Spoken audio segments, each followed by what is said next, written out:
10 de janeiro de 2000, cidade de Leme, São Paulo. Quando a polícia conseguiu prender Laerte Patrocínio Orpinelli, finalmente o rosto por trás do maníaco da bicicleta seria conhecido. Agindo desde a década de 1970, dezenas ou seriam centenas de crianças perderam a vida pelas mãos daquele que também ficou conhecido como o Monstro de Rio Claro. Eu sou Beto Ribeiro e este é o Crime S.A. Especial Caso Comentado. Sejamos todos muito bem-vindos. Por favor, não deixe de se inscrever, curtir, compartilhar, ligar o sininho, marque nas suas mídias sociais. Nos marque a todos nas suas mídias sociais. Se puder, seja membro. Se não puder, tá tudo certo. Aí você vem comigo até o final desta história, é uma história que é uma história que cansa a mente da gente, porque a gente entra em contato com o pior do pior. É daquelas perguntas que a gente faz: por que esse homem nasceu? Né? Mas também assim, será que ele nasceu dessa maneira ou ele foi construído e sendo organizado, inclusive, por tudo que ele viveu? Que ele também teve os seus perrengues, o que claro que não justifica tanta maldade. Eu até estava começando a gravar, tive que parar, deve estar lá no making off, porque eu não tinha nem conseguido pegar o nome dele. Ele é conhecido como o Homem do Saco, o Maníaco da Bicicleta ou o Monstro de Rio Claro, que é uma cidade aqui no interior de São Paulo. O nome dele é Laerte Patrocínio Orpinelli. Eu vou falar um pouco dele ali, mas já antecipando, se eu tiver que elencar o caso mais perverso do mal, o mal pelo mal em totalmente a sua raiz, eu teria que colocar esse Monstro do Rio Claro. Porque não que os outros sejam menos terríveis, mas quando você olha, por exemplo, nessa mesma sequência de serial killers da vida, que você tem um serial de Goiânia, serial de Goiânia, o menino lá. Ele saía a esmo atirando. Então, ele atirava, não que a morte das pessoas que morreram sejam menos piores, mas eram pessoas mais adultas que viveram alguma coisa e tiveram a oportunidade de não serem torturadas. A tortura é sempre uma das coisas mais terríveis que carregam nos crimes. O Maníaco do Parque, eu sei que as mulheres foram torturadas, é a menor dúvida, terrível, ainda foram torturadas pós-morte ainda. Mas eram mulheres adultas que ali tiveram a sua oportunidade de, naquele metrô fatídico, naquela linha azul de metrô de São Paulo, entre Jabaquara e, à época, era Jabaquara e Santana, de não ingressarem naquela moto da morte. Elas poderiam, por algum segundo de clareza, não perceber que ali não era um fotógrafo, ninguém ali estava olhando para elas com aquele olhar que elas gostariam que olhasse. Era apenas um homem mau na oportunidade de exercer a sua crueldade por um todo. Nesse caso do Monstro do Rio Claro, que eu coloco a perversão dele em ponto maior, naquela régua, se tivesse, acho que ele é o top de tudo, é porque, além de tudo, ele pegava criança, né? Criança, muito criança, assim, da sua tenra inocência.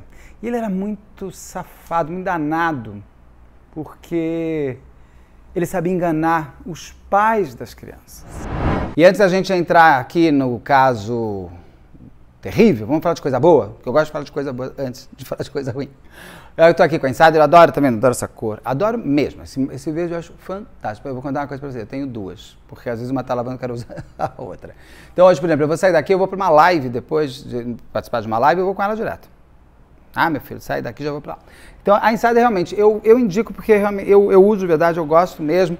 Então se você usar o cupom BETO12, você ganha 12% de desconto, ou clica aqui no link do descritivo que está aqui no vídeo, que é insider.com.br/Beto Ribeiro, que você já vai direto, já vai ganhando já tem o link certo, e aí você não precisa nem se preocupar em colocar o cupom. Uma coisa que é muito interessante que me perguntam é M, tá? Que eu uso, que o Carlos ficou fazendo graça que eu uso G. E não tem problema, se eu usasse eu falaria, mas eu uso M. Eu não posso dizer nada. Ué, o que eu vou fazer? E o Carlos ficou, que não sei quem viu a live que eu tava com a Insider, aí ele ficava, o seu tem que ser G, porque ele pôs o M e ficou apertado. O seu tem que ser G. Eu falei, meu, não é G. Daí ele levantou e foi ver, é M. Então eu uso M e tem essa tecnologia realmente funciona, viu, gente? De evaporar suor, de desamassar no corpo, de absolutamente tudo. Tá um monte de kit bom lá, para homem, para mulher, com cueca, com meia, com calcinha, tudo. Aproveita os kits, que os kits você já leva de uma vez, tudo de uma vez e ainda sai melhor ainda o preço. E tem um lançamento para quem usa terno, por exemplo, ou para quem gosta de usar camisa e com camiseta por baixo. Eles fizeram uma camiseta boa, que ela é exatamente para você que, sabe, pessoa que usa terno, coitada, sempre ficou com pena, né? Com aquele calor, eu fico imaginando o horror que é. Não sei por que essa mania que as pessoas ainda têm, de que a pessoa tem que usar. Gente, você mora no Brasil, a 40 graus não rola, não dá. Uma polo, uma camisa dobradinha é melhor do que uma pessoa com terno, né? Porque a pessoa fica suando e fica até terrível. E se a pessoa sua, no caso para quem usa terno, ou para quem gosta de colocar a camiseta por baixo da camisa, essa camiseta que eles têm nova, que entra lá no site lá para vocês darem uma olhada, que é muito boa, eu vou usar uma.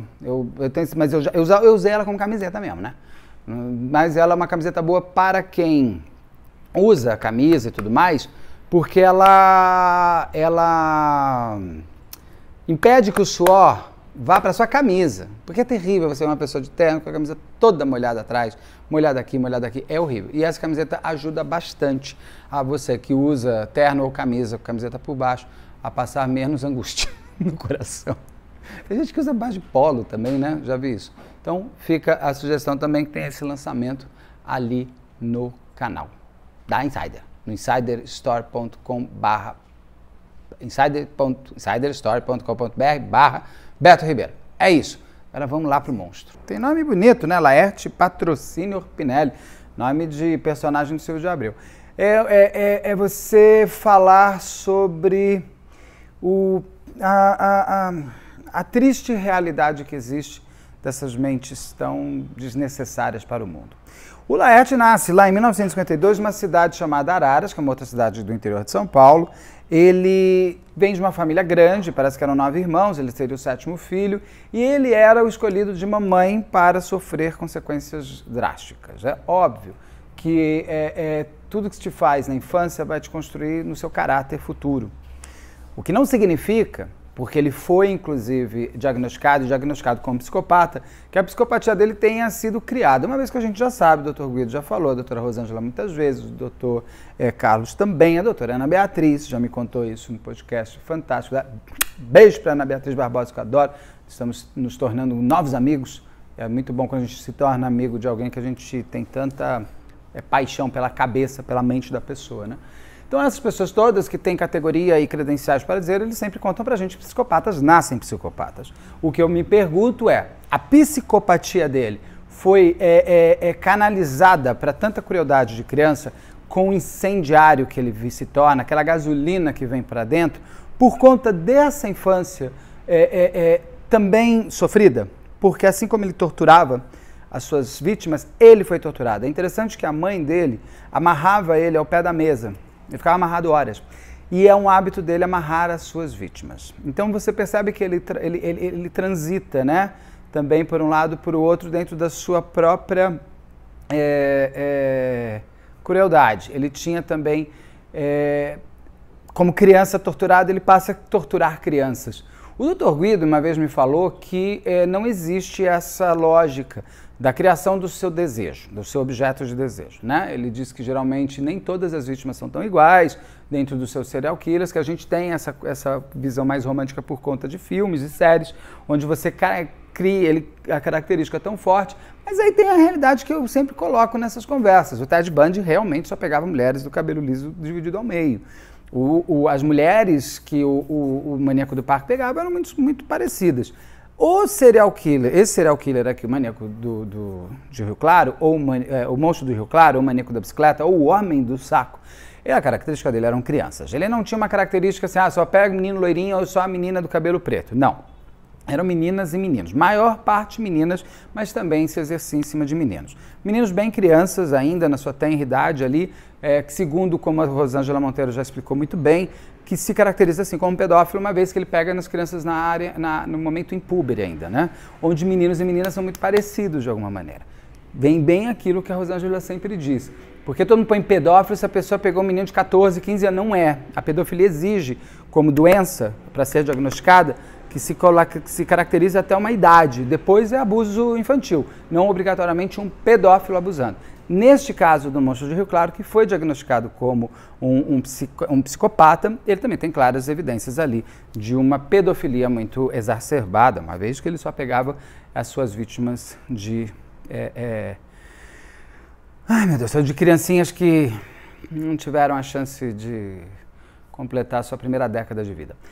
No caso dele, ele era um andarilho. Ele era um homem que parece que ele era muito violento quando é criança e adolescente. De novo eu pergunto, ele era violento com aquela família porque aquela família era violenta com ele?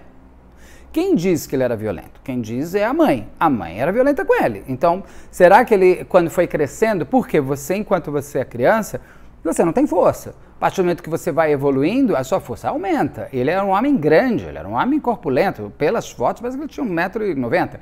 Então, ele cresceu bem. Então, a mãezinha dele, que gostava de bater nele e amarrar ele ao pé da mesa, uma hora não vai mais conseguir. E ela está provocando a ira daquele que um dia vai lhe bofetear na cara. É óbvio. Ué, nesse caso, não estou nem discutindo. Ele era um torturado pela mãe. Mães, né? Mães e pais são aquelas pessoas que criam exatamente aquelas que vão cruzar nosso caminho. O machista criado por uma mãe é feito por uma mãe.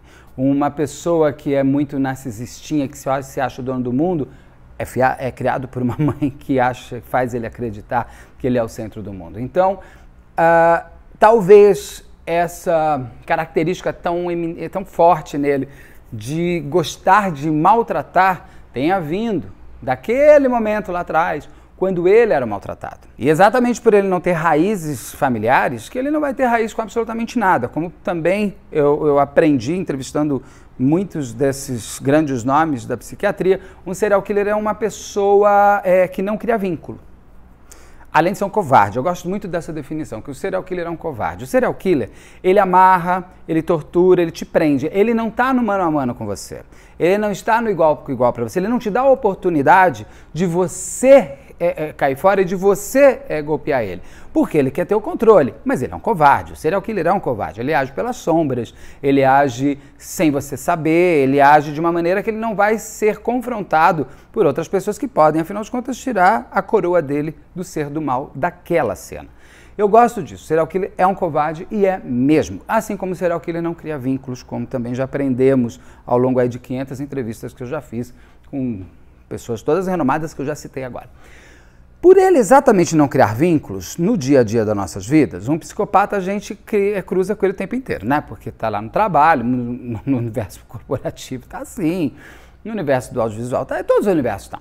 Né? A gente sempre vai ter um psicopata para chamar de seu, não que eu queira que ele seja meu, mas ele pode estar muito perto da gente, né? Eles estão ao nosso lado, ao lado de todos nós. Espero só que você não se veja como um psicopata, e sim como alguém que ele se utiliza. E ele vai sempre te usar, o psicopata te usa, ele te usa até onde ele der, depois ele te descarta porque ele não cria vínculos. No caso dele, do Laerte, ele não criava vínculo com nada, nem com cidades. Ele andava muito por regiões ali pelo estado de São Paulo, por cidades, porque ele não tinha, ele não ia construir uma família, ele não ia ter um relacionamento, ele não queria e ele nem podia, porque cada vez que ele se estabelecia ou chegava a uma cidade, ele agia. E ele foi muito esperto nisso. Tanto que quando ele é preso, uma das coisas que ele fala que ele não quer contar nada, porque ele diz o seguinte, se não há corpo, não há homicídio. Olha como ele já sabia. Olha como esses caras sabem de leis e sabem operar e falar coisas que a gente ouve de boca de delegado, de promotor, de advogado criminalista. Ele já sabia disso. Apesar de que o goleiro Bruno nos provou que não obrigatoriamente você precisa ter um corpo para ser condenado por um homicídio e muito menos uma vítima precisa se apresentar morta para ter uma certidão de óbito. Então, coisas que eu acho que a nossa lei tem que ir mudando porque as coisas estão evoluindo na maldade, a lei tem que evoluir também e prender os maus. Mas ele tinha essa característica muito forte, ele sabia desses elementos da lei, ele sabia que sem corpo não há homicídio e também sabia que fazendo uma coisa aqui, fazendo uma coisa ali, fazendo uma coisa na outra cidade e não se estabelecendo nunca no mesmo lugar e nem exercendo as mortes sempre na mesma região, ali na mesma cidade, todos aqueles crimes passariam a ser investigados isoladamente. Ou seja, ele sacou que deixando um morto aqui, sumindo uma criança ali que não é encontrada, achando uma outra criança no outro lugar e assim por diante, cada hora ia pipocar no delegado como um inquérito isolado. Então é uma morte de uma criança e não um serial killer agindo. Isso a gente só vai ver que a polícia começa a sacar isso lá um pouco para frente, graças a uma grande delegada que aqui fica, é uma coisa impressionante. Nesse caso aqui a gente tem o bom e o ruim da corporação. A gente tem uma delegada que parece personagem de Hollywood, de tão incrível que ela é, ao mesmo tempo que você tem aqueles outros delegados que podiam ter agido e não agiram, por inveja, por preguiça, por desinteresse, por se ela fez eu não vou fazer. Ah, quem é essa mulher aí para achar? Por machismo. Também pode ser.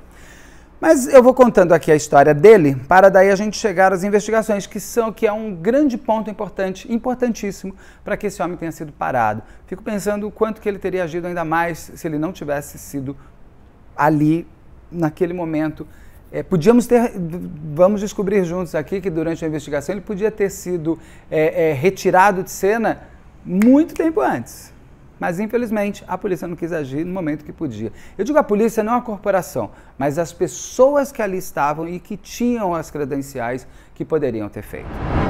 Andando para lá, andando para cá, indo para uma cidade, indo por outra, sempre com uma bicicleta, muitas vezes apontada com uma bicicleta vermelha. Crianças começam a sumir, crianças começam a morrer. O Laerte vai depois contar, depois que ele é preso, que ele começa a agir em 1970. Antecipando um spoiler, ele é preso em 2000, no ano 2000. No início do milênio do ano 2000 e faltando um ano para o começo do século XXI. Sim, gente, o século XXI começa em 2001 e não em 2000, tá? Mas isso eu não vou contar aqui não, vai procurar na internet, você vai entender por quê. O século sempre começa no ano 1 da virada ali. Então ele foi parado ainda no século XX, no ano 2000, na virada do milênio que tudo poderia ter sido antecipado. Ele conta que ele começa em 1970, ele chega até a dizer que ele tinha impulsos já de adolescente de querer matar, mas que ele mesmo se censurava. Mas tem um dado aí interessante que nunca foi levado adiante, gostaria de saber por quê, mas não cabia às pessoas com quem eu já conversei porque não estava naquele momento. Ele tem um irmão que morre. E a família coloca ele numa clínica psiquiátrica, porque dizia que ele era louco, ficava ouvindo vozes. Ele fica 5 anos nessa clínica psiquiátrica. A pergunta que eu faço, será que a primeira vítima dele não foi o próprio irmão? Porque se ele começa a agir em 1970 e ele nasceu em 1952, numa conta rápida que a gente faz aqui, 62 ele teria 10 anos, 72 ele teria 20. Então, se ele começa em 70, ele começa aos 18 anos a agir contra as crianças. Ele era o 7º irmão. Eu não sei que irmão é esse que ele mata, se é o 9º, que seria o mais novo que ele, ou algum um pouquinho mais velho que ele. Mas, de fato, um irmão morre e ele é colocado numa clínica e a família não fala mais nada sobre isso. Pode ser que ele tenha matado esse irmão e esse irmão tenha sido a primeira vítima dele. Será que era uma criança? Se ele que matou, a família viu, a família sabe, a família coberta, por quê? Mas depois que ele fica esses 5 anos numa clínica psiquiátrica, ele vai para o mundo e o mundo o ganha. Ou melhor, as pessoas perdem por conta de ele estar no mundo. Ele vai andando, ele vai viajando, vai viajando. Quando ele é preso, inclusive, ele conta que ele estava em 1970 em Itu, que é uma outra cidade, tudo na cidade interior aqui. Nesse ano, some, parece que tem um caso, se não me engano o nome da menina, eu não sei se é Maria ou Mara Lúcia, é isso? É Mara Lúcia ou Maria Lúcia? Eu anotei, ou é Mara Lúcia ou Maria Lúcia, tanto que tem até umas homenagens na cidade dela. O caso que nunca foi, nunca se conseguiu chegar ao autor final. Ele não diz que ele matou a Mara Lúcia, mas ele diz que ele matou uma criança em Itu em 1970. Ele não consegue confirmar que é a Mara Lúcia. E a Mara Lúcia foi encontrada com características muito fortes do jeito que ele matava, né? Ele tinha um prazer na morte, que era um prazer que liga o sexo. Ele gostava de pegar a criança, levar para um lugar ermo, e ele gostava de ouvir a criança gritar. Enquanto ele se masturbava, ele fazia a criança gritar. E quanto mais a criança gritava, mais prazer ele tinha. Quanto mais a criança gritava, mais tempo ela tinha de uma sobrevida até a morte. Se a criança não gritasse muito ou ficasse em estado de choque, ele matava mais rápido. Ele estrangulava e acabava. Mas se não, ele gostava mesmo era de matar no soco. Eu falo, esse crime é a maldade em cada segundo, é a maldade pura. É aquela pessoa que não precisava ter nascido, desculpa, mas o que ele fez para o mundo? Nada, absolutamente nada. Nada. É aquela pessoa que não serviria para absolutamente nada. Então eu fico pensando, Deus, meu Deus, por que me manda essas almas para cá, Jesus do céu? Eu sei que é o livre-arbítrio do homem, mas não dá para perceber que aquela alma é do mal. Não põe num corpinho, Jesus. Não deixa essa pessoa vir para o mundo. Porque quantas pessoas foram embora? Devem ter os seus desígnios de sei lá do que, mas para um pai e para uma mãe que enterra um filho da maneira, quando encontrou o filho ainda em possibilidade de enterro mais digno, ele viu o sofrimento em todo o corpinho daquela criança. Esse homem, ele gostava de torturar, o prazer dele era a tortura. E o prazer sexual dele estava ligado a esse momento da morte da criança. É óbvio, né, gente? O sexo, as pessoas começam a querer fazer cada vez mais. E ele vai começar a matar cada vez mais e mais constância. Na década de 1980, por que é colocado muito Rio Claro? Porque Rio Claro é uma cidade que investiga mais a fundo as mortes que ele vai deixando pelo caminho. Uma pena que a primeira investigação que foi feita, não sabemos por que acontece isso, mas foi feita e foi colocado um autor como autor. Em 1982, 84, somem algumas crianças em Rio Branco. Rio Branco é no Acre, em Rio Claro. Ele fica ali, some algumas crianças ali entre 82 e 84. Foi feita uma investigação. Um homem é apontado como autor de tudo. Esse homem é preso, tá? Ele é julgado e preso ficou. Falando que ele não tinha feito absolutamente nada, que ele era inocente. Me lembra um pouco os Emasculados de Altamira, Caso Evandro, mas esse crime de 1982 e 1984, os Emasculados de Altamira ainda nem estavam sendo, não tinha nem acontecido ainda o primeiro caso dos Emasculados, e o Caso Evandro ainda demoraria quase 10 anos para acontecer. Então, ele não estava naquele bojo, que eu chamo, daqueles delegados, que queriam calar a boca de uma sociedade e prender qualquer um. Nesse caso, foi um erro real da justiça, espero que esse homem esteja solto depois de tudo. Em 1982 e 84, essa superdelegada, inclusive, era escrivã nessa mesma delegacia ali de Rio Claro. E ela lembra do caso, ela lembra das histórias e lembra de um cara ter sido preso. Em 1900, na década já de 1990, crianças estavam desaparecendo em outras cidades, mas elas não estavam sendo investigadas como um único autor de tudo, né? Estavam sendo investigadas cada um na sua cidade, cada um do seu modo, e cada um com seu delegado, cada um com seu investigador. Meu Deus, ninguém cruzava, mas não precisava de computador, né? As pessoas precisam conversar um pouco mais, mas ok. Entre 1996 e 1998, se eu não me engano é essa a data exata, que eu não gosto de ficar olhando essas coisas, não me passa. Aqui, ó, 1996 e 1997. Essa delegada, que era escrivã em 1980 e pouco, ela está lá numa área, vamos dizer, de inteligência ali daquela região ali de Rio Claro. Nessa ocasião, em 1996, 2 crianças somem. Em 1997, outras 2 crianças somem. E eu acho que algumas outras também somem. Algumas são encontradas mortas e outras não são encontradas. Tem uma coisa específica que acontece por ali, em 1997, 98, que um homem chega na delegacia gritando que um cara, que ele sabia quem era, e tinha tentado levar a filha dele e ainda tinha dado uma mordida na garota. Por quê? O Laerte, ele tinha um ato de, quando chegava à cidade, de ser o simpaticão de alguma maneira. Ele tinha uma cara de bobão, então o bobão você nunca tem medo dele. Só que ele tinha ali o demônio interno. Como ele era alcoólatra, porque ele se torna alcoólatra e tudo mais, até por conta também, diz ele, por causa de mamãe batendo em mim, ele, como alcoólatra, ele vivia em bar, né? E para fazer uma grana, ele engraxava as portas. Eu acho que são aquelas portas que sobem e descem, que eu acho que precisa que engraxe elas para elas subirem e descer. Eu nunca consegui, acho que é isso. Se não for, escreve aqui o que é engraxador de porta de bar. Deve ser isso, né? Aquela porta que sobe e baixa. Quando ele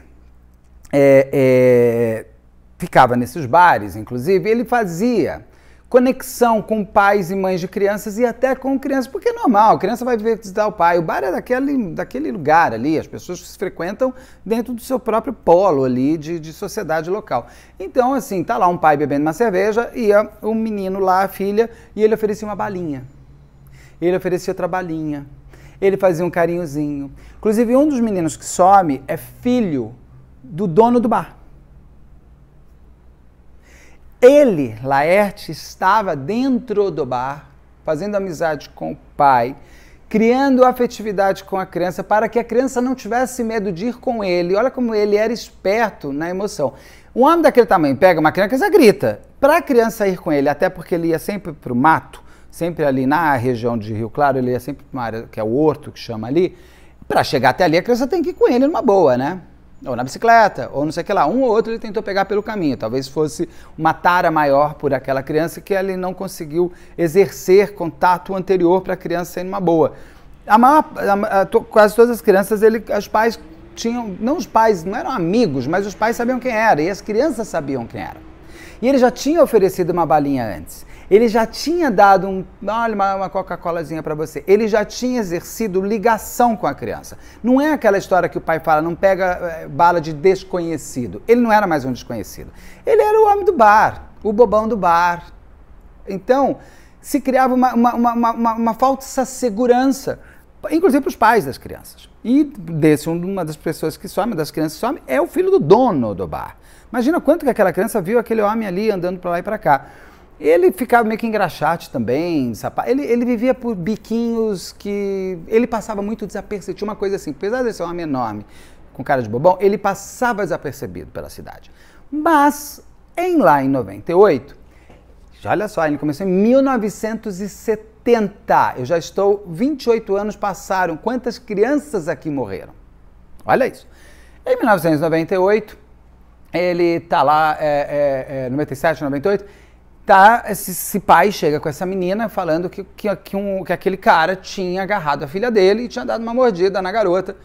E essa delegada chega na delegacia, ela estava na área da inteligência, e ela pede, vem o investigador e conta para ela, olha, doutor, vem um cara estranho. E ela lembrou daquela história da década de 1980, crianças sumindo. Inclusive um delegado chega a ir procurar e fala assim, esse cara deve ter fugido da cadeia. Deve ser o mesmo autor, porque era o mesmo modus operandi dos corpos que eram encontrados, se encontrava sempre a criança. Ela não tinha penetração, mas ela tinha o estupro não precisa de penetração, né, minha gente? Então, vamos parar com isso. Então, ele tinha ali o ato libidinoso dele, asqueroso, horripilante, daquilo lá. Então, a forma de encontrar, porque aí ou ele largava a criança sempre numa covinha rasa, ou escondido entre árvores, assim, para não ser visto. E ele tinha uma mania também de colocar ramos de arruda, sabe esses gralhos, essas folhagens que soltam cheiro? Ele andava muito com isso na mão. Por quê? Quando ele fazia essa cova rasa, essas coisas, ele botava sempre esses ramos de arruda em cima para espantar o cheiro da morte. Mas uma hora esse cheiro chegava. Isso é interessante, porque olha só, já te contei que ele usava o galho de arruda. E o pai, quando o investigador chega, ele conta que o cara tinha sido preso, tinha sido levado para a delegacia e que o delegado tinha soltado o cara. Ele não tinha nem dado bola, porque foi só uma bobagem, ele nem pegou a criança. Olha isso, senhor delegado, não sei qual é o seu nome, nem vou falar, mas por favor, que o senhor tenha melhorado ou tenha se aposentado. A sociedade precisa de bons delegados.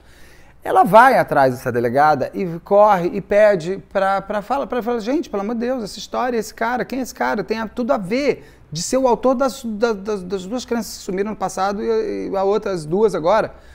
Ela vai e consegue fazer uma grande investigação, descobre a família dele, fala com a família dele, descobre que tinha uma mulher, uma namoradinha dele que morava na cidade, que estava, inclusive, onde ele estava pernoitando. Ele ficava em outros lugares também, nos albergues e tal, não sei o que lá, mas ele estava naquele momento pernoitando na casa dessa mulher, que inclusive tinha dado uma namorada nele.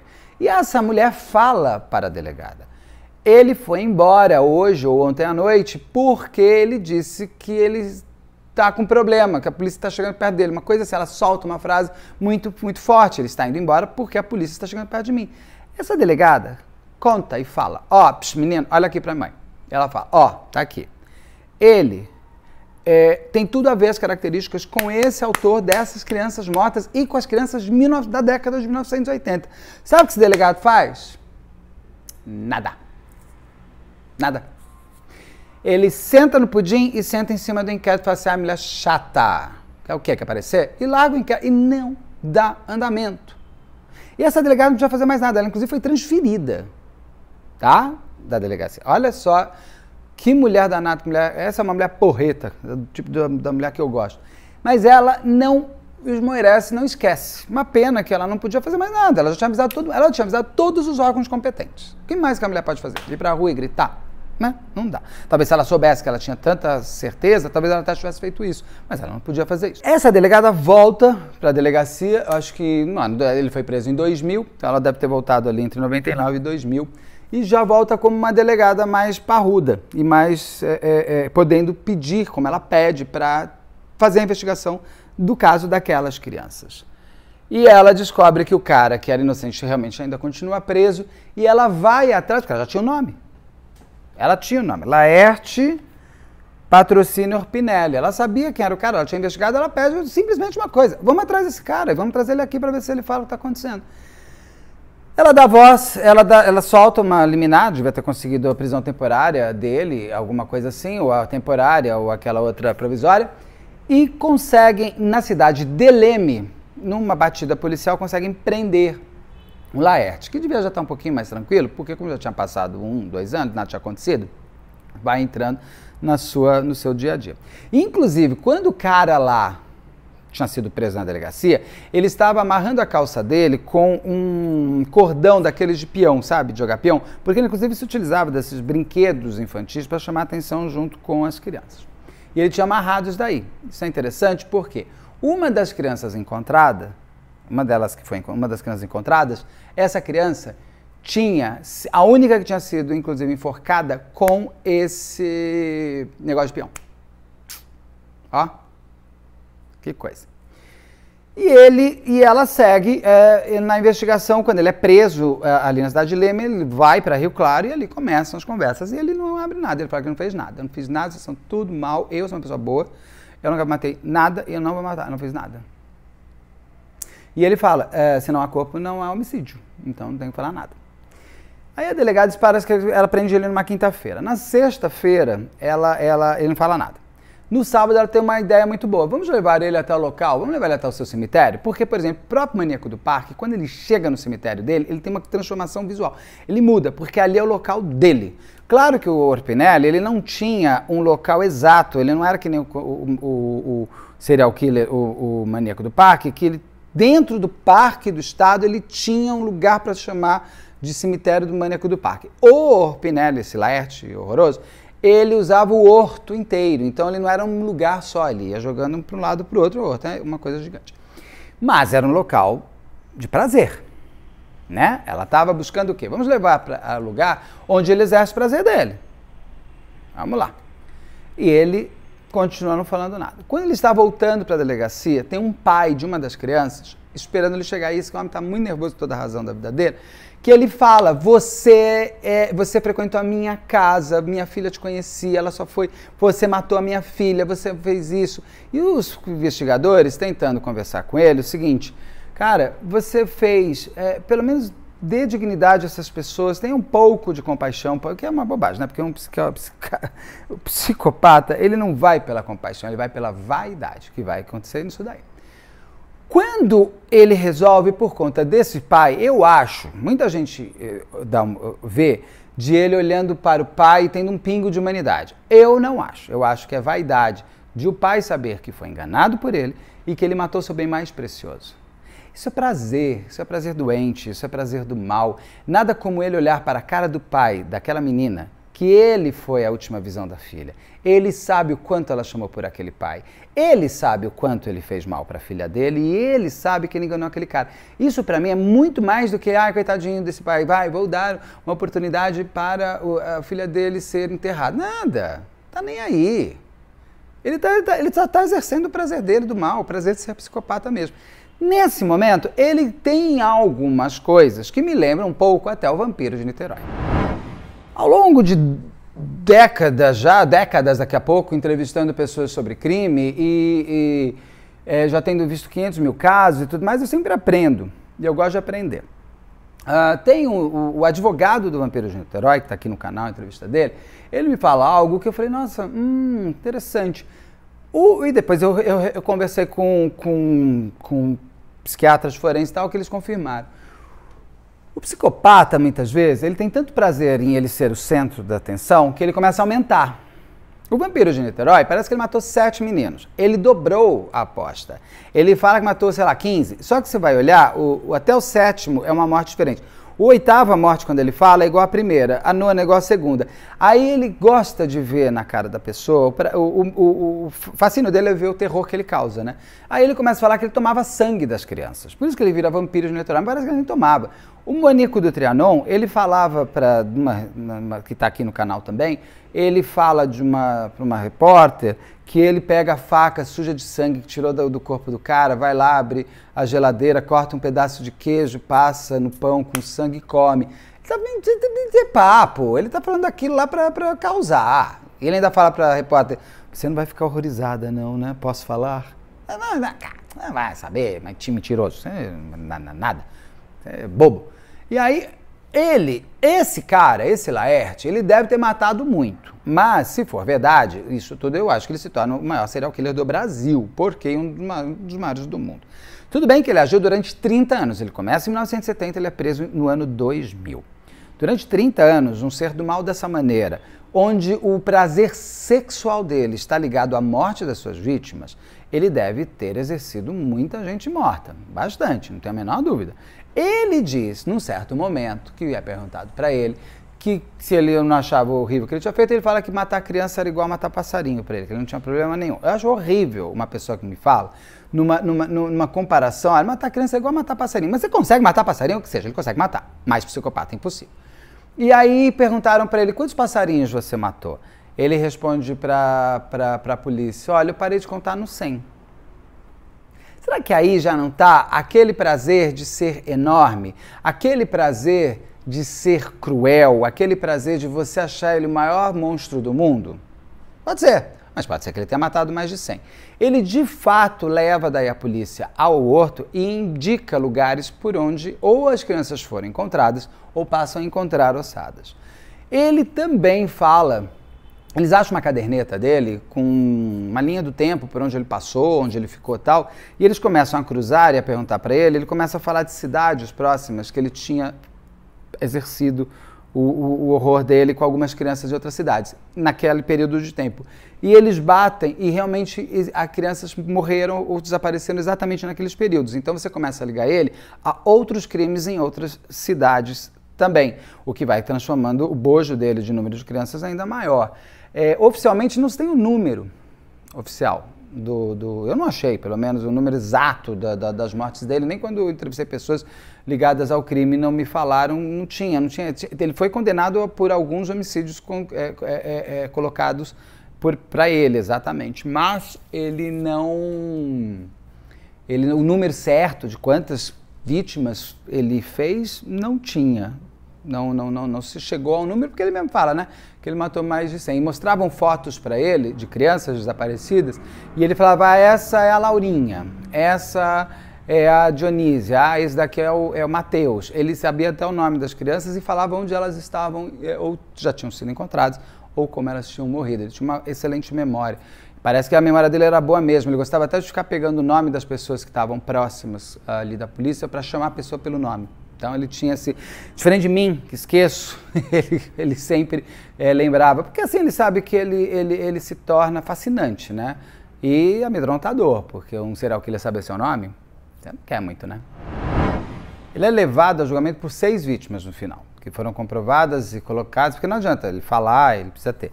Por essas 6 vítimas ele pegou, não chegou mais, no total, um pouco mais de 100 anos de prisão. Prisão essa que ele conheceu pouco, né? Porque ele foi preso no ano 2000 e ele morreu em 2013. A morte para essas pessoas é uma salvação. Eu acho que ele não devia ter nascido.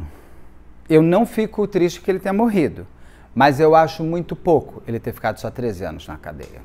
Eu acho terrível uma pessoa como ele ter vivido e ter morrido de uma maneira tão rápida.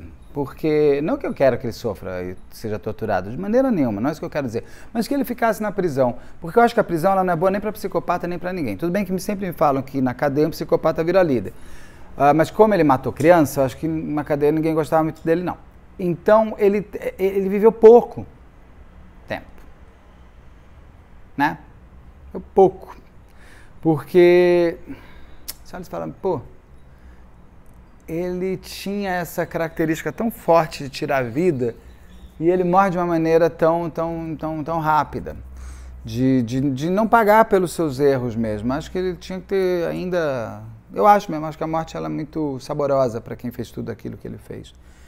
E ele tinha uma mania... ele começou a falar também que ele tomava sangue das crianças. É a brincadeira do vampiro, né? Porque ele vai vendo cada vez mais o horror que ele vai falando, se torna cada vez mais aos olhos do mundo. Então daqui a pouco ele está falando o quê?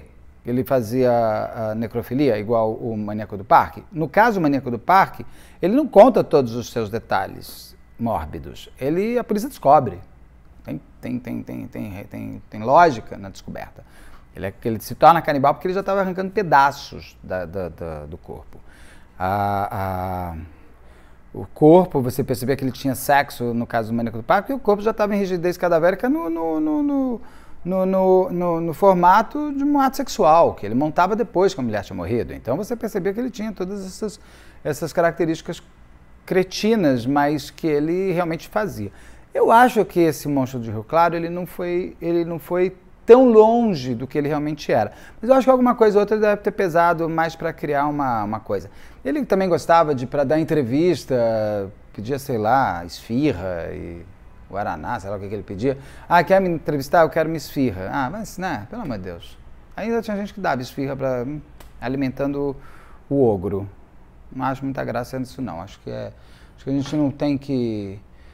até porque, eu vou te contar uma coisa, muita gente me pergunta assim, você entrevistaria? Entrevistaria, mas ele não vai me contar a verdade, viu, gente? É uma coisa assim, esses caras especificamente, esses psicopatas, eles serem os donos da entrevista, eles não querem ser entrevistados, eles querem comandar o que eles vão falar, eles querem comandar até o que você vai dizer e até o que você vai pensar. Então, vira, na verdade, quando você entrevista as pessoas, porque eu gostaria de fazer como o Silêncio dos Inocentes, né? Como a Jodie Foster com o Anthony Hopkins. Aquilo deve ser fascinante, porque é você realmente entrar na cabeça doente dele, mas não para entender, mas para ver como ele é.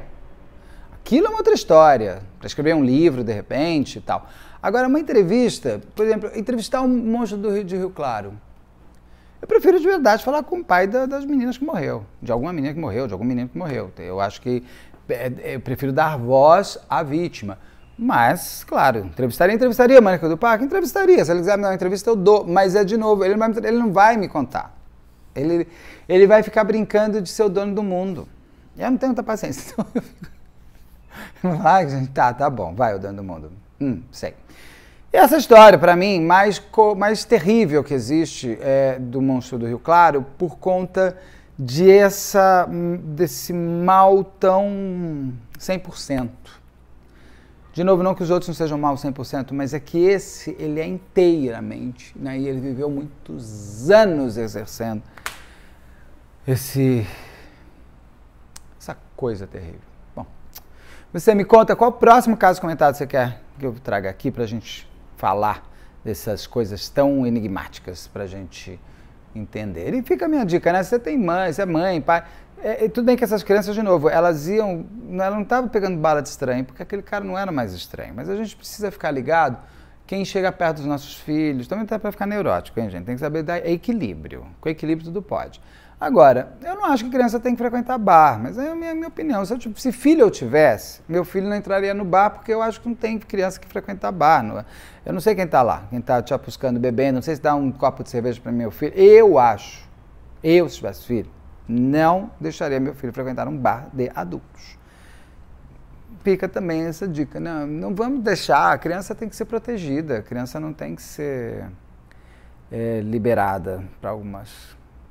É triste isso, né? Não que os pais tenham culpa, não é isso que eu estou dizendo, mas a gente precisa entender o crime muitas vezes ajuda bastante a gente a como ser, a como agir e a gente nos tornar uma próxima vítima. A todas as famílias das crianças desaparecidas, minha mais sincera tristeza, porque é sempre muito avassalador imaginar quanta dor e quantos casos que ele foi julgado por 6. Quantos casos ele poderia ainda ter sido julgado e quantos casos a gente nunca vai ter certeza que foi ele. Se não foi ele, quem foi, né? Outra coisa interessante, você vê como é legal uma coisa? Eu espero que tenham soltado esse cara aí que foi preso na década de 1980. Não consegui averiguar, ninguém consegue me confirmar. Eu acho que ele deve ter sido solto. Se tivesse acontecido isso alguns aninhos anteriores, estaria a gente querendo botar ele como cúmplice do Laerte. Que o Laerte, inclusive, fala, fui eu que fiz tudo. Esse cara aí não tem nada. Como aconteceu com os Imaculadados de Altamira e como aconteceu com o caso Evandro. É aquela história assim, né? Ah, não é porque foi torturado que não falou a verdade, que nem eu já ouvi gente idiota falando isso. Ou aquela coisa assim, não, eu já prendi um cara, eu não posso voltar atrás e mostrar que eu tô errado. Então eu vou construir uma quadrilha. Então esse cara que tá preso, ele tá preso não é porque eu sou um imbecil que prende a pessoa errada. É porque ele faz parte, sim, daquele outro cara. Isso é os Imaculadados de Altamira. Compreendendo um em cima do outro, ninguém tinha feito nada. Né? E o cara real, que é o Francisco das Chagas, que voltou atrás e ficou brincando que ele foi torturado, caiu na esparrela e os caras estão lá presos até hoje nos Imaculadados de Altamira. Gente, pelo amor de Deus, solta esses o que restou preso, né? Um dos médicos que está lá no Espírito Santo, solta esse homem, meu Deus do céu, e pede perdão, pede desculpa e paga uma grana. Eu acho que o Estado tem que pagar sim indenização. Quando o Estado, porque se a gente erra, o Estado multa, a gente tem que pagar, não é? Passa no farol vermelho. Ah, meu filho, passou no sinal vermelho, ou no farol vermelho, ou no semáforo vermelho, seja o estado que você estiver, como você chama o sinaleiro, é o problema que é o seguinte, tu vai pagar a multa. Então o Estado errou, ele que paga uma multa. Eu acho que as pessoas têm que ser indenizadas. O caso Evandro tem que ser indenizado, esse homem que foi preso, no caso do monstro de Rio Claro, tem que ser indenizado. Inclusive, fica aqui, esse sim eu gostaria de entrevistar, para saber o terror que pelo qual esse homem passou, e passa ainda até hoje, eu imagino, porque imagina o seguinte, você um dia, uma hora preso, inocente, imagina você anos, mais de 10 anos preso, sem ter feito nada. Né? Então, pedido de desculpa e indenização é o mínimo que se cabe. Pronto, falei e agora vamos ver o make-up. Vamos lá. Vamos lá. Adoro essa cor. Gosto mesmo. Vamos lá, que está começando. Então vamos lá, 1, 2, 3 e... Ai, errei tudo. Vamos logo de cara. Aqui, 1, 2, 3 e... Não tá torto senão, né? Vou pôr mais pra frente. Isso assim. Deixa eu só ver um negócio aqui. Vocês vão comigo aqui um minutinho. Ele é preso quando? Em 2000. Não vou dizer data. Dá nada. Bom, ele é preso em 2000. Quando ele chega na... vamos voltar aqui. Pera. É que eu tenho certeza que eu anotei o dia da... Eu acho que é 10 de janeiro.